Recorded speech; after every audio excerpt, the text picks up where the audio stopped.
Good evening, everybody, and thanks for joining us tonight. We had intended to bring you the first of 5 parts on the economic issues the G20 leaders were discussing. But given what happened on the streets this past weekend, we are changing our lineup. You can find our originally scheduled broadcast online on our homepage, tvo.org/theagenda, and we'll pick things up with economist Paul Somerville and a debate on reimagining our economy tomorrow night. But to matters tonight, joining us now on the debate for the full hour, Jesse Rosenfeld, a journalist who was arrested this weekend.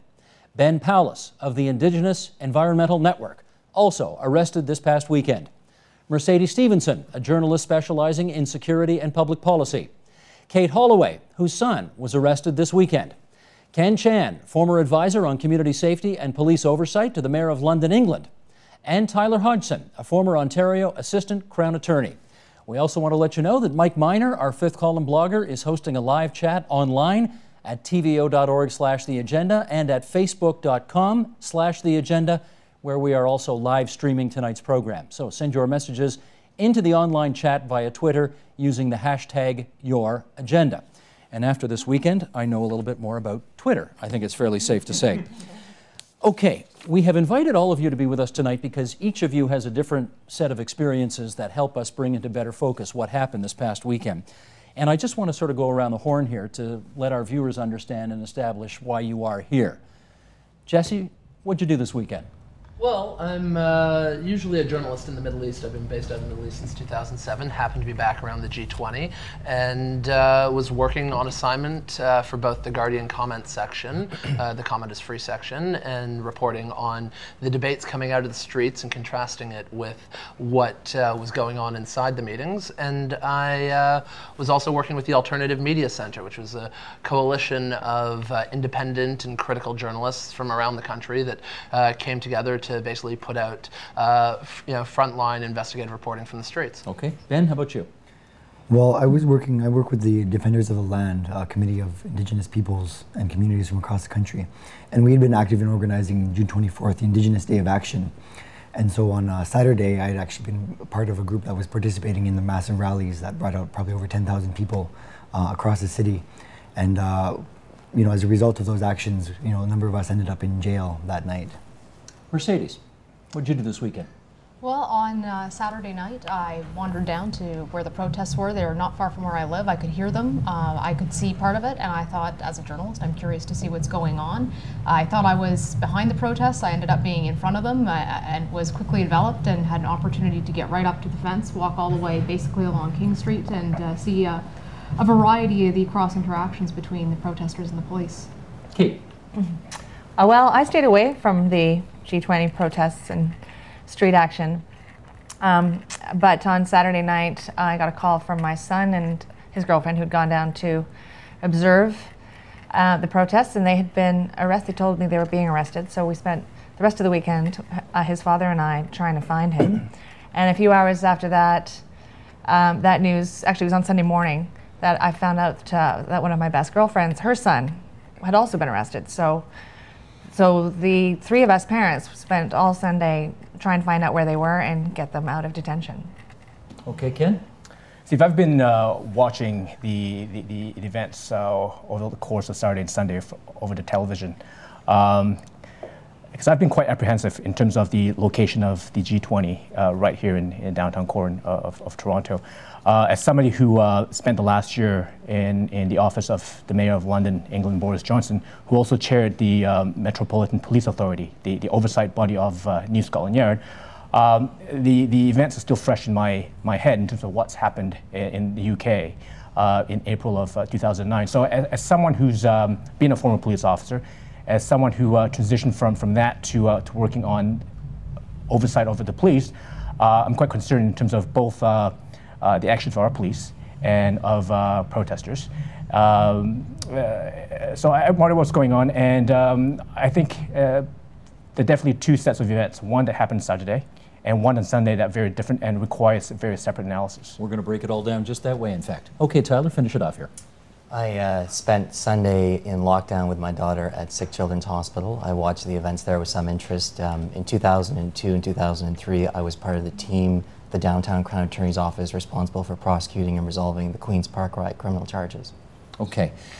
The way actually you just broke it down, I think Ken is not a bad way to let the hour unfold. So we're going to try to break this into 3 sections. Number 1, the Black Bloc, which took place Saturday afternoon. Cruisers were burned, windows were broken. We remember that scene very well. Let's start there. And Ken, I'll start with you again. Black Bloc actually doesn't refer, I gather, to people, but actually to tactics. Black Bloc tactics are what? Tactics that are, as we witnessed over the course of the weekend, acts of criminality. And I'd like to go back to the premise of the democratic society that we live in. And what's fundamental about being in Canada is the right to engage in lawful and peaceful protests, and that's something I definitely support. But when you have a very small minority of individuals who engage in criminal activities, that cannot be condoned. And people who engage in the Black Bloc tactics, it's a movement that's been known to police around the world. And I know the Toronto Police, for example, has expected some sort of activity, no different than that Black Bloc tactics that's been happening here. Jesse? Well, I mean, I find it interesting that you talk about it as a movement around the world that's known to security forces, because, you know, I grew up during the development of what was called the anti-globalization movement. In my younger days, when I was an activist in high school, I was in Quebec City, and this idea of the Black Bloc just seems to be a complete misunderstanding of a whole branch of radical politics. I mean, you are right, there is a bit of a consensus around types of tactics, but it's basically a coalition of different anarchist ideologies. You have sympathy for it? I understand it quite well, and in terms, I think they raise issues and they raise a fight that does need to be had and needs to be addressed. I don't always agree with the choices that they make, and I don't always agree with the tactics that they do, but to talk about them as a group of criminality is to misunderstand the fact that it is, and you're right, some of the actions are illegal, a political movement that is seeking to highlight the sources of power in the West and expose them. Okay, and let's go over to Ben here. I want to keep the time equal here. Go ahead, Ben. Yeah, I just want to add that, based on that description, I think, we could understand Gandhi's civil rights movement as being part of the Black Bloc. You basically described it just as acts in terms of criminality. I mean, the things that many groups engaging in direct action, civil disobedience, it has been, people doing illegal acts. So I don't think you can just simply classify it as being, a matter of engaging in illegal acts. And I think you really have to sort of talk about a lot of the actions. And I think, the stuff that was mostly engaged in was in terms of acts of vandalism. And I think there was a discussion about that. But I think, just as Jesse was mentioning, there has to be a mention of, what the actual issues that are being brought up are about. Mercedes. I find an irony that issues about power are being brought up when these individuals go and smash mom and pop shops on Yonge Street. I don't think that those are issues of power being raised, and I understand that there's a frustration with the fact that they can't get near the G20 leaders, but to me it just seems so the opposite of what these groups are saying they stand for. We stand for the little guy, we're here to represent you to the G8 leaders, so we're going to smash the shops of individuals. I don't think that that represents an ideology. I think that does represent criminality when you see those kinds of acts in the streets. And I think it's really important to differentiate between that, because it undermines the message of so many of the legitimate protesters who wanted to take to the streets with peaceful messages that now are getting grouped in with these guys. Kate. I just have a question. Are the tactics that the Black Bloc engage in, would they be meant to include provoking police officers to the point of view that they would overreact? Is that one of their tactics, or is it considered to be? Okay, Ken, is that part of the MO? It certainly is. I think the sad reality is, if you ask anyone on the street what message anyone got out from the tens of thousands of people who were out there marching peacefully, the message has been lost. It's been hijacked by, again, a very small number of individuals who engage in acts of criminality.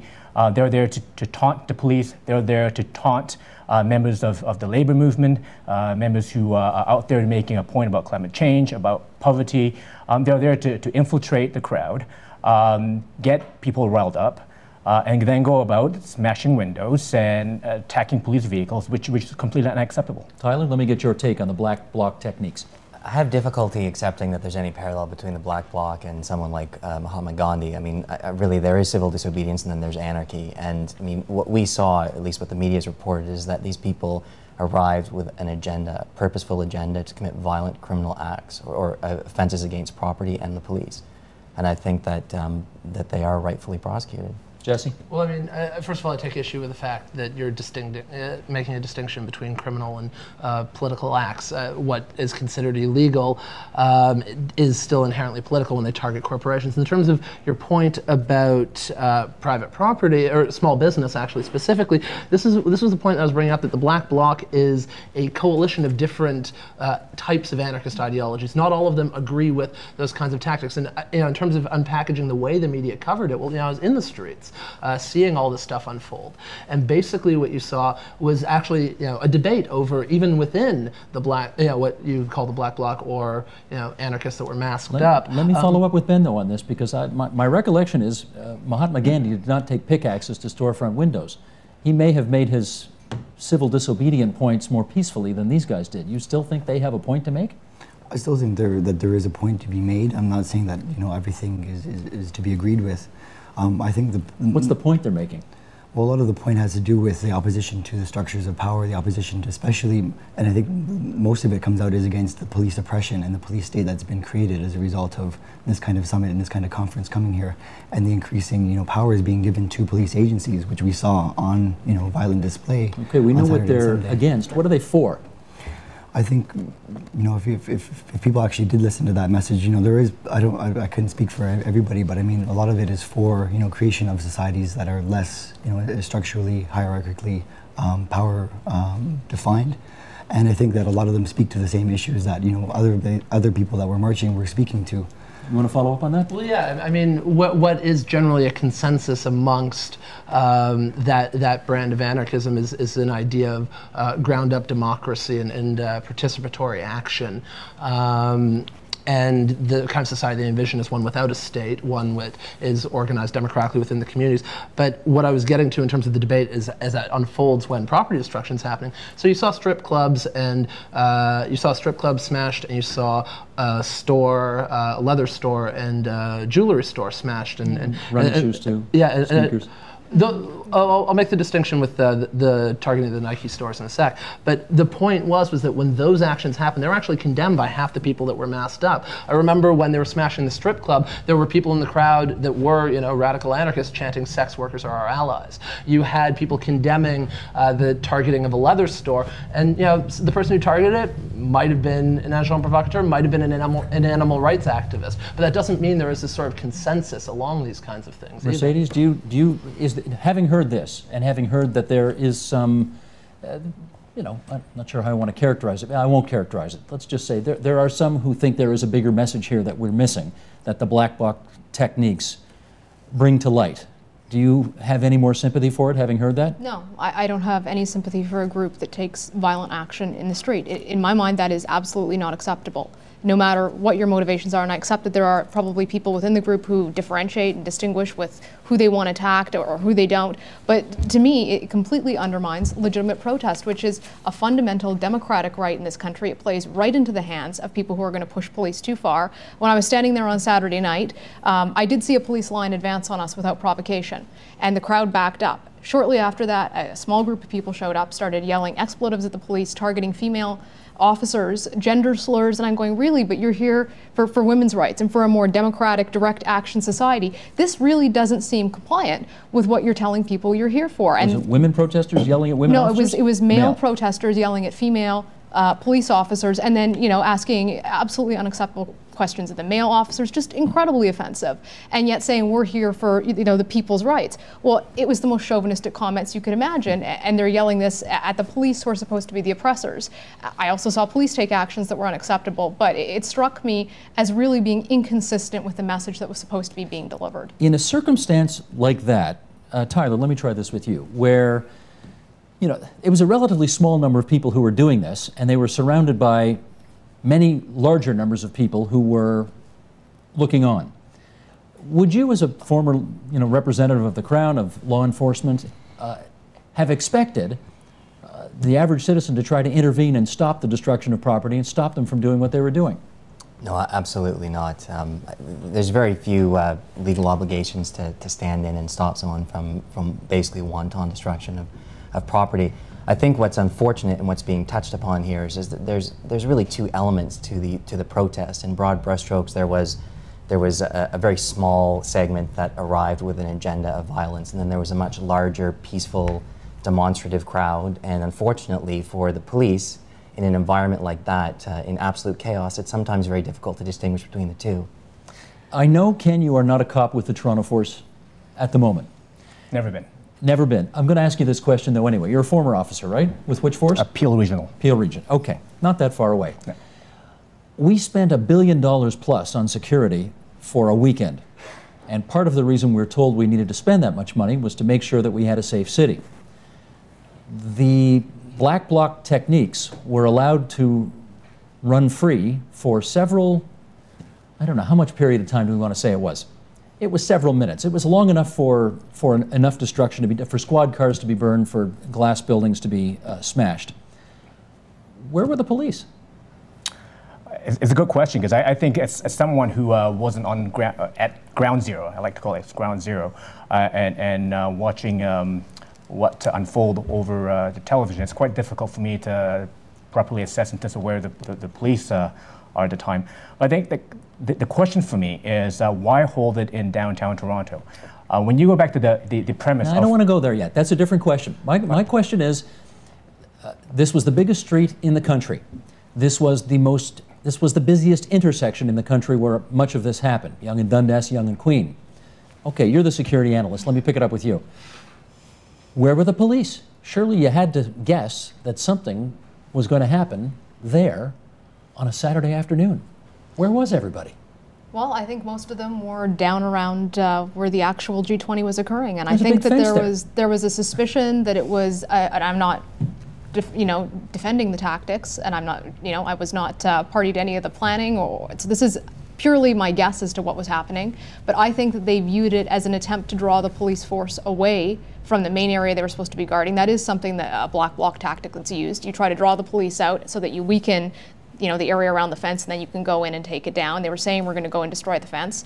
I think maybe there was some thought that we don't want to overreact, let it go, it's just a cop car. There's not actually people being injured. And then the next day you had the over-response when they heard citizens saying, what are you doing? You're allowing our city to be destroyed. Act, do something. And you had the pendulum swing in the opposite direction. You want to come back on that? Yeah, the point where I talked about location is because it's key in terms of the public order tactics that deployed in large-scale protests like this. Generally, the premise for public order policing is to facilitate lawful and peaceful protests. However, in this case, it's quite a challenge to do that because the police have a dual responsibility. One is to protect the perimeter. And when you have tens of thousands of people marching towards the perimeter, then the focus of policing tactics change from facilitating peaceful protests to protecting the police line. So I think that's perhaps where things got out of control. That goes back to the question, location of the G20 summit. And your bottom line is we shouldn't have had it here in the first place. No. Which is why Nicolas Sarkozy is talking about having it when it's his turn on an aircraft carrier in the middle of the ocean. Harder for the black bloc to get there. Okay, Kate, you wanted to say. Some people have suggested that it may have served the interests of whether it was the integrated security unit or the Toronto Police Service or the politicians, to have the more dramatic black bloc events exposed in the media, and that was one reason that there might have been partially a reason, or to some extent a reason why there might have been some restraint. I don't know what anybody else thinks of that. I'd like to know what you think, Jesse. Oh well, I mean, do you think it's possible? Yeah. I definitely think that's quite possible. It seemed incredibly bizarre that two police cruisers were left in the middle. I mean, if we want to look at the history of summit coverage, I was doing alternative media in Montebello when you had the undercover cops provoking riots. In Montreal, when you had, I think it was a G20 back in 2002?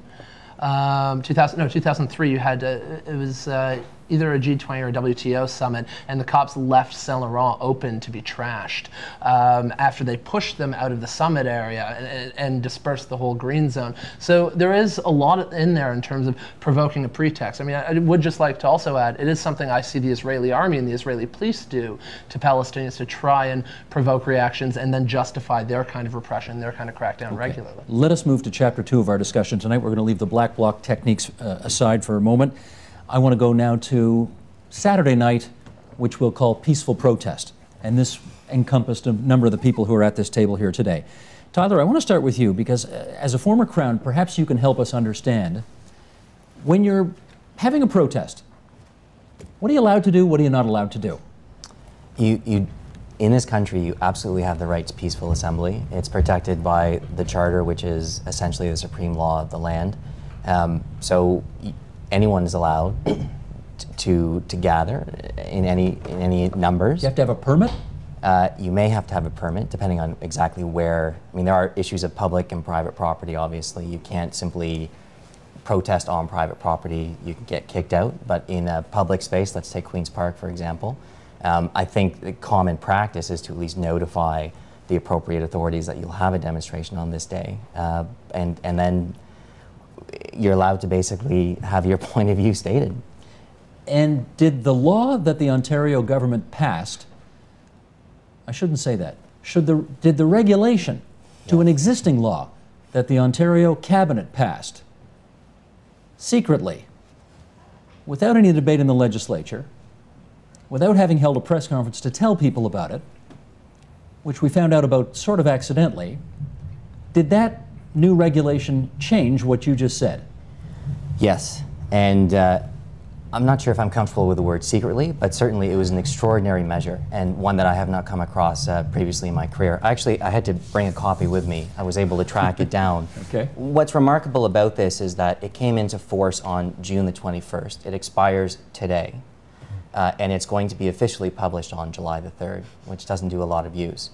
Under this regulation, what the police were allowed to do, essentially it made a huge swath of Toronto a public works under provincial legislation, which allows the police to ask anyone for their identity and to search them. How consistent do you think that is with normal democratic practice in this province? I think it's a very unusual step, and I've heard a lot of points of view and opinions. You know, in my personal opinion, I think that some anger might be misfocused on the police. If people basically have an issue with what occurred, I think that they should be taking it up with Dalton McGuinty. Now I go to Kate, because you ran for Dalton McGuinty in 2007. I did, and I ran in Trinity Spadina, which is where 40,000 people live and work in the security zone in Trinity Spadina. I mean, my campaign office was right where that Queen and Spadina standoff was yesterday. First of all, before I get into what I think of this, which I don't think this would stand up personally against the Constitution, but the fact that it was passed this way meant that there would have been no time for any kind of constitutional challenge. So I think that's kind of a dirty trick, and I don't think much of it. And I know that Rick Bartolucci received a very strongly worded letter from the... He's a public safety minister. He's a public safety minister, and he was responsible. Well, he was the right person to address the letter from the Canadian, the CCLA, Canadian Civil Liberties Association. Civil Liberties Association, pointing out how draconian essentially it was to have been implemented in that way without the opportunity for public debate. I do want to point out that many people who were arrested or detained, if you will, including Ben and Jesse and my son and his friends, were actually detained under existing. Well, I don't think it was legal, and I'd like to get into that, but they were not detained under this legislation or under this regulation. They were actually detained for breaking the peace. But I am curious as to what you, a former Liberal candidate, who obviously believed in the ideals and the values of Dalton McGuinty and his government, what you thought of a government that, and I'm sorry if you don't want to call it secretly, you know, when the government wants you to know something they've done, they call a press conference, they tell you. They didn't do that in this case, so call it what you want. It was in E-News, I think, but no, but it was done, it was a sneaky tactic. And I don't think highly of it. You don't think highly of it? No. Is he still your premier? I mean, is he still your guy? No, I wouldn't say so. I mean, I wouldn't run with this government again. It's one of a series of moves that have disappointed me, including funding for environmental issues that has been cut. And I think every government, when it gets at the end of a second term, trying to head into a third term, they're not the kind of government that they might have been when they started out and they were young and full of idealism. And I think Dalton's the man now. In capital letters. Yes, that's right. That's right. Gotcha. Okay, I want to get to your story. Okay. You were on the Esplanade late Saturday night. So were you. This is about you. Let's go through the sequence of events here. You were asked for your identification by the police while you were doing your job. What happened? Well, basically, at the point that the police had decided to make the mass arrest and were snatching people, I was with a bunch of other media. I went over to the police and I said, are you going to be, what's going to happen to media? Are we going to get out? The first reaction I got was media's being arrested. Then he came back and said, actually, my commanding officer said that if you have the media lanyard, the official press accreditation, you'll be let through. Won't be a problem. At which point I had my alternative media center pass from the AMC, not the government one, but the media center that I explained previously. And I was basically told that it was not acceptable and that I was part of the protest. And I explained to them that I was also a journalist with The Guardian and that I had filed for a press pass with the International Media Center under a letter from The Guardian. I was working on an assignment for them.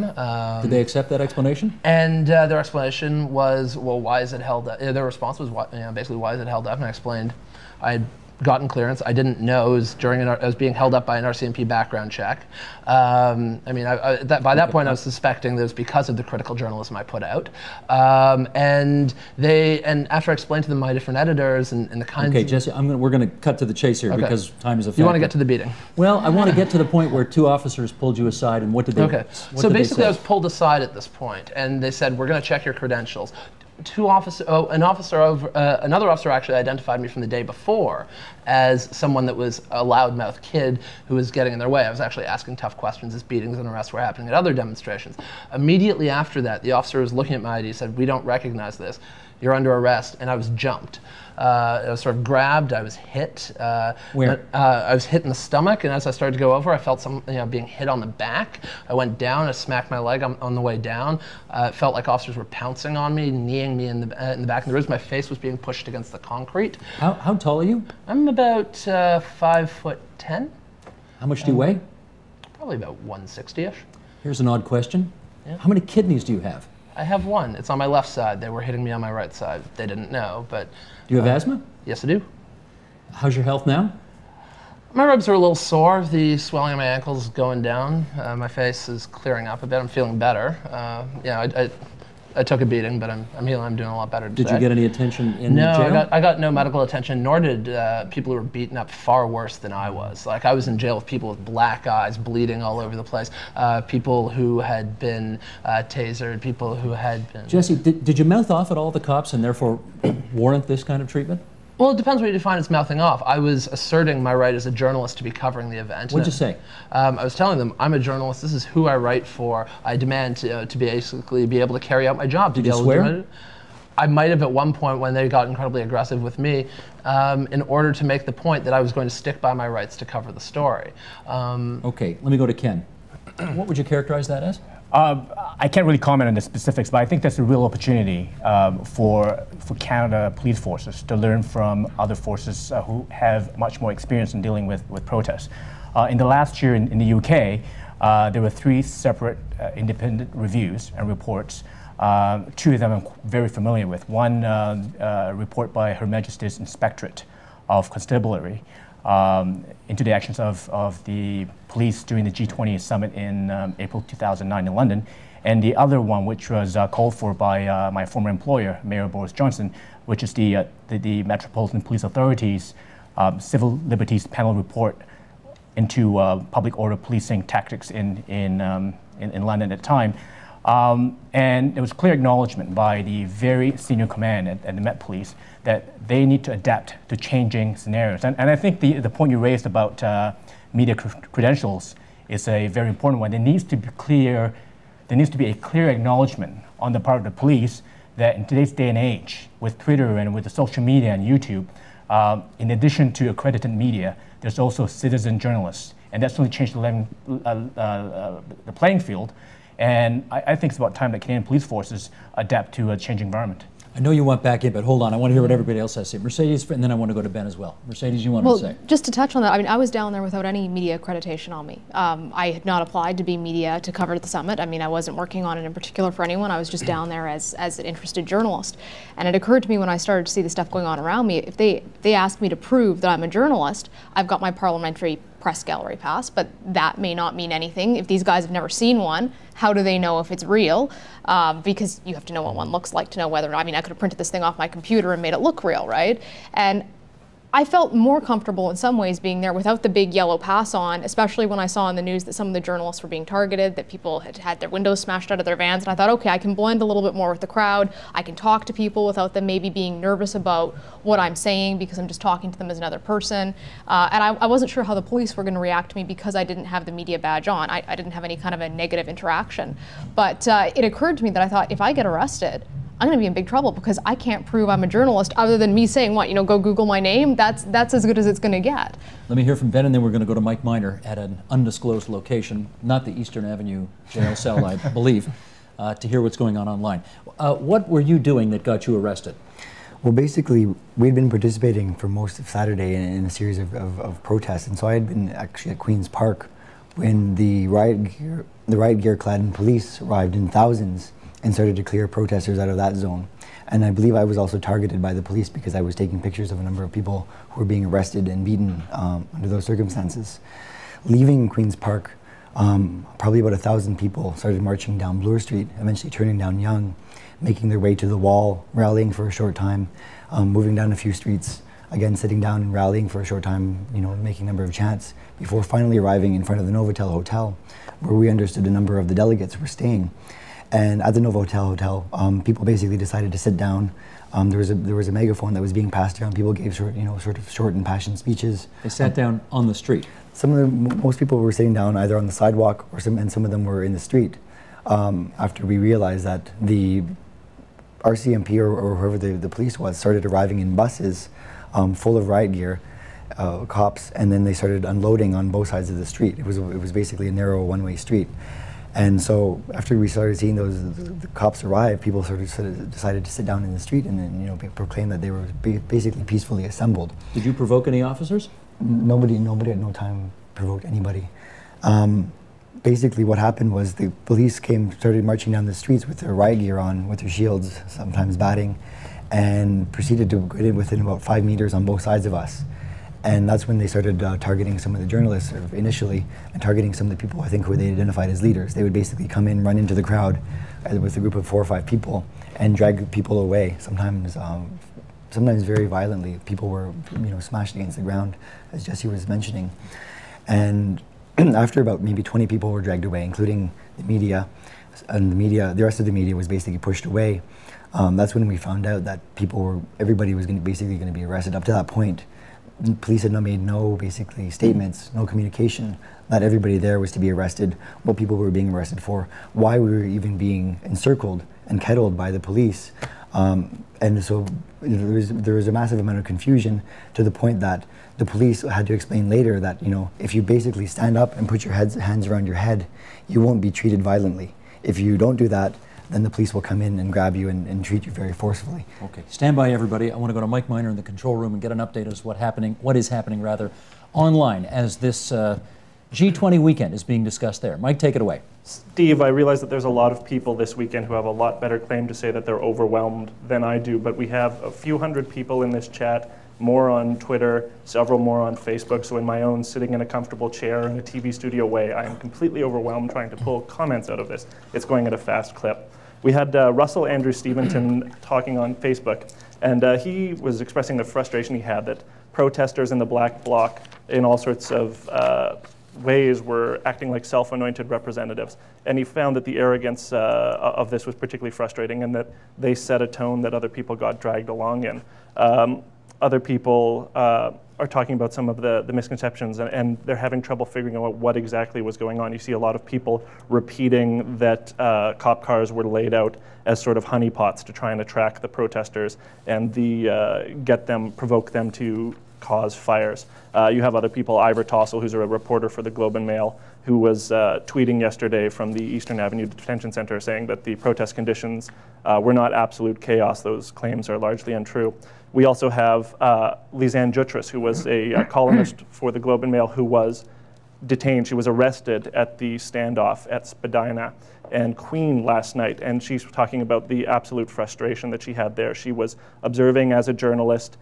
They were cordoned in, kettled without any warning that she could hear, and she spent hours bound in the rain waiting to be released. Other people are asking, one guy who signed in as a guest, what the effect of the people who just kind of stood by and gawked were. The number of people who just, because you're in a giant city and there's interesting things going on, they came and stared. What effect did that have? Is that a good thing in any way? Is that a bad thing? These are some of the things that people are discussing online right now. Okay, thanks, Mike. We'll check in with you just before the top of the clock once again. I actually want to pick up on that last comment in a second, but first, Tyler, to you on this. I want you to pick up, if you would, on Ben's story. You've got a group of several hundred people who are sitting in the streets, apparently, if I hear correctly, not threatening anybody, but certainly, I guess any traffic would not be able to pass through that street because of the protesters sitting in the street, the crowd sitting in the street. Is it within the discretion of the police to arrest them? Yes, absolutely. On what charge? The police have much broader powers of arrest than the average citizen, than yourself or myself. And they can arrest under federal legislation like the criminal code or provincial legislation. And there's plenty of acts, provincial acts. I would presume, I don't know off the top of my head, but there would certainly be an act, probably the Highway Traffic Act, which would prohibit people from simply blocking highways or public streets.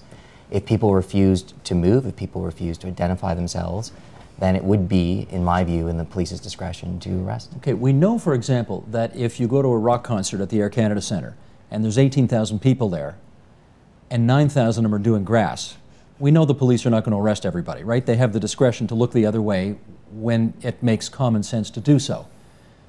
Based on what you know, based on what you've heard, would it have made more common sense for the police to have allowed a few hundred people sitting there to sit until they wanted to go home?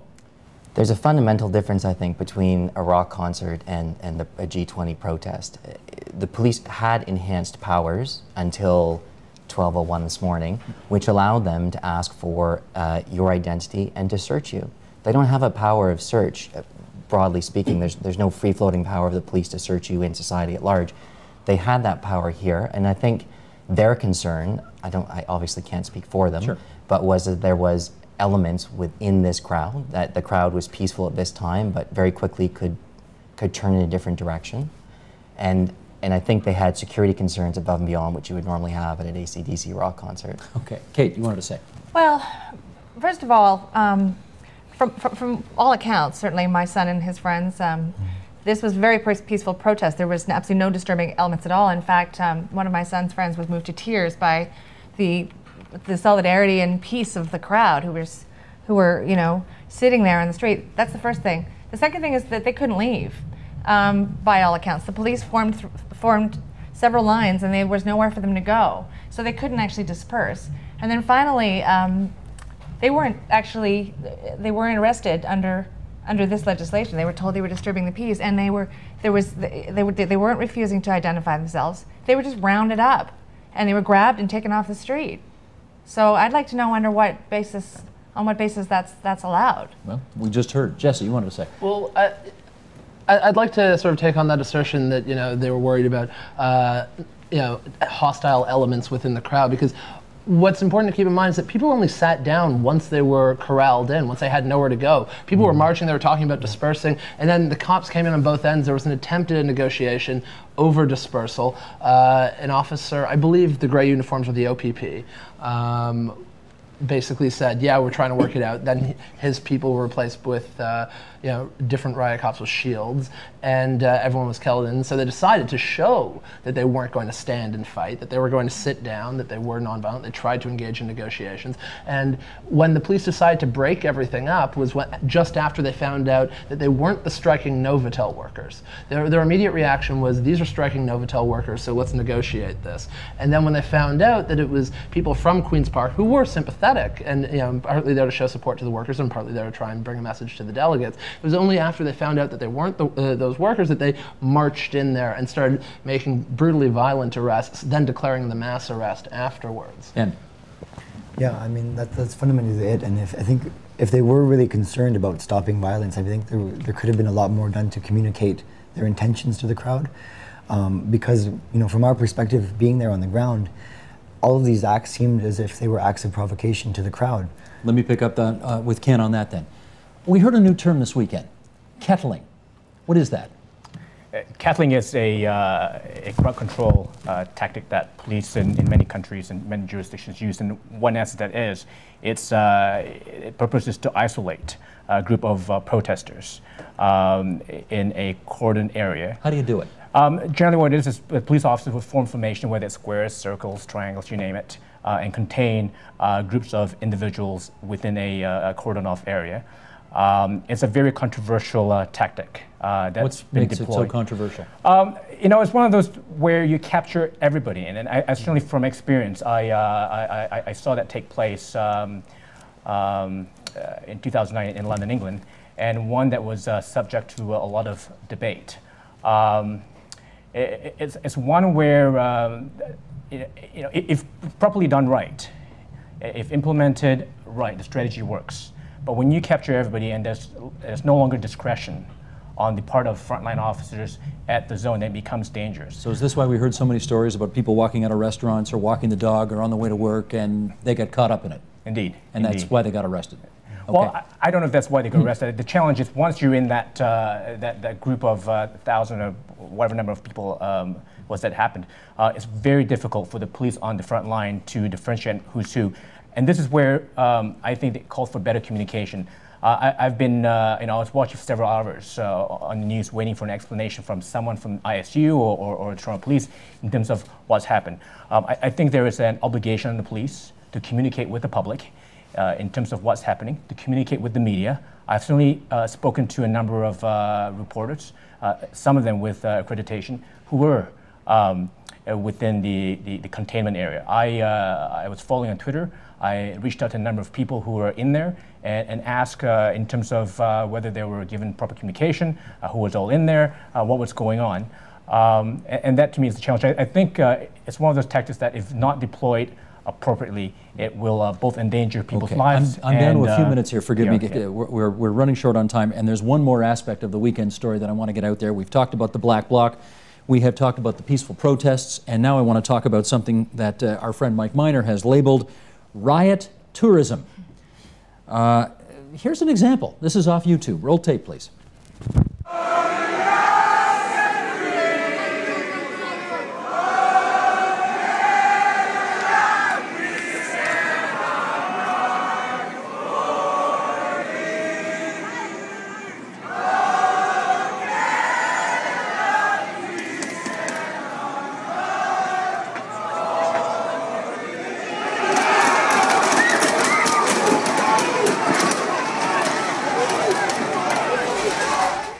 And we should point out that Mike Miner was there on that scene. I think Dan Dunsky, our executive producer, was doing some reporting and tweeting from down there as well on that scene. This was a cat and mouse game, which is the third angle that we want to cover today. The cat and mouse game where, and maybe this clip didn't exemplify it perfectly, but the idea would be that protesters would move up towards the police, they would be provocative, they would hurl insults, they would do this kind of thing, the police would charge them, they would fall back, and then it would start all over again. And this happened on and on and on. Mercedes, to you first. There were genuine protests. There were people who cared about free speech and freedom of assembly this past weekend. This didn't seem to be the case with this group, which just kind of wanted to see what would happen. Do you have any time for that? No, I don't have a lot of time for deliberately provoking police. In this particular clip, I don't have a problem with. They're standing there and singing. But we saw a number of people who would get right up into the police's face, who were screaming insults at them. What do you expect to happen in a highly tense situation where you have thousands of people? How responsible is it to get into someone's face who has been standing there for hours, by the way, being provoked? And it was very deliberate, to the point where one group of protesters who showed up out of nowhere, and they were not with this larger peaceful protest that I was standing with, started yelling expletives at the police and then turned to me and said, "Did you get that shot?" And I said, "Yeah." And he said, "Because if you didn't, we can do it again." It was complete knowledge that it was almost a performance, not only for the police, but for any journalists who were around. The CTV cameras were there, others were there, and then they disappeared as fast as they'd shown up and took off to another area of the protest. There was deliberate provocation when you're insulting female officers. I'm not saying that in any case justifies police overreaction, but when you have people who know what they're doing and are professionals, I mean professional provocateurs who go from protest to protest in different cities doing this, I think it's irresponsible to the other people. Would you say, Ben, that this would be a little less righteous than the demonstration you were involved in? I mean, I didn't see anything on that clip that indicated that people were being provocative. Not that clip, and we should point out, to take 30 seconds out of a 1 hour back and forth. I know it runs the risk of doing a bit of a Rodney King here, but anyway, that's what it was. Yeah, no, I mean, from my experience, seeing what protesters were doing there on Saturday, all throughout the day there was almost no reason for the police to behave in the way that they did, and particularly on the part of the protest on Saturday, they were completely overreacting. Chief Blair said something that really annoyed me today, maybe it was last night, about the fact that the reason they did what they did at Queen Spadina was because there were bad guys in the group and that was why they had to go in. Well, I don't care who provokes you or how much or how severe the tactics are of the Black Bloc. You can't get, whether people are bystanders or protesters, you can't go grabbing people off the streets, unreasonably searching and seizing them because there's bad guys in the group. Find the bad guys. You've had $1 billion in years to prepare. Do your job properly and leave the innocent people alone. Jesse, I wonder if you are more perturbed when you see people baiting the police and doing it for the cameras, as opposed to, say, Ben and you, or other demonstrators as well, who felt that there was a serious cause that you were in the streets for. Well, I mean, first of all, I mean, in terms of the serious cause in the streets, you should talk more with Ben about that. I was covering and debating these issues and looking to find out the debate that's going on in the street and the contestation of the G20 and put that out there. And that, I think, is exactly what the issue is in terms of the kinds of policing response. And your idea of provocation, what you're ignoring is that there was a whole week of events of incredible police violence based on racial profiling, based on targeting young demonstrators and activists. Everyone that I saw getting taken down when the police were trying to instigate things were young people of color, young indigenous activists, and those were the first people that were constantly being taken. And obviously, people queer people at the queer demonstration against the G20. And so obviously, with a week of events of leading up to this, and you flood the streets with cops, people are going to be tense. They're going to be angry, and they're going to see this as the police trying to stop them bringing. Forgive me for cutting you short. We're down to a few minutes here, and I got to get this in. There will be people watching this tonight, Kate. And you're not going to like this question, but I'm going to ask it anyway, who will say, cop cars are burning, glass storefronts are being destroyed. If somebody decides they want to go down there just to check things out and see what's going on, they may not be doing anything illegal, they're just looking. Are they asking for trouble? Well, I think that the line between an observer and a participant, a protester and a bystander is actually completely blurry. These are our streets, and we have the right to walk in them. And if people are walking in the community, 40,000 people live in the security zone. Okay, there's all these condos down there. People are walking their dogs, and they have a right to peacefully assemble and to see what's going on. There's nothing wrong with activism. In fact, the people who are out there, people like Dave Vasey, who was one of the first people arrested under this legislation. The first. People like him, he was a Green Party candidate organized in 2004. These people are people who care about their community, and they're out there trying to get a message across. So when students and young people or anybody goes down there and ends getting inspired to the point that they actually join a group of people and start walking down a street, there's nothing wrong with that. And even more so, we shouldn't be grabbing them off the streets in secret and throwing them into cages, without due process. Tyler, let me ask you then on that issue of due process. We hear it's a free country. We hear we have free speech and free assembly rights. Did we give those up when the G20 came to town? I think that there was perhaps temporarily. I mean, our country's always been about peace, order, and good government. And you have to ask yourself this question. Did you expect to see some violence when the G20 came to town? Because if you did, I don't think that the police or politicians would see it any differently. I think that's what they were expecting. And I think when that happens, there has to be some curtailment of individual liberties and freedoms, however temporarily. Did we strike the right balance this past weekend? I'm disappointed in the way that this regulation that we've been discussing was passed. I think had it been a more open process, it might have had a bit of a different result. Once you have this regulation in effect, I think the police did a relatively good job with it. I know we've got lots more to say, but you know what? We're plumb out of time. I want to thank everybody for coming in tonight and sharing their stories with us. Jesse Rosenfeld, the freelance journalist, Mercedes Stephenson, the strategy and security journalist, Ken Chan, the former police officer, who we may see more of in the days ahead as we get closer to a municipal election in this town. On the other side of the table, Ben Powless, the native rights protester, Kate Holloway, former Liberal candidate. Her son was arrested this past weekend. And Tyler Hodgson, the former Crown attorney. Thanks to one and all for sharing your views on this past G20 weekend in Toronto.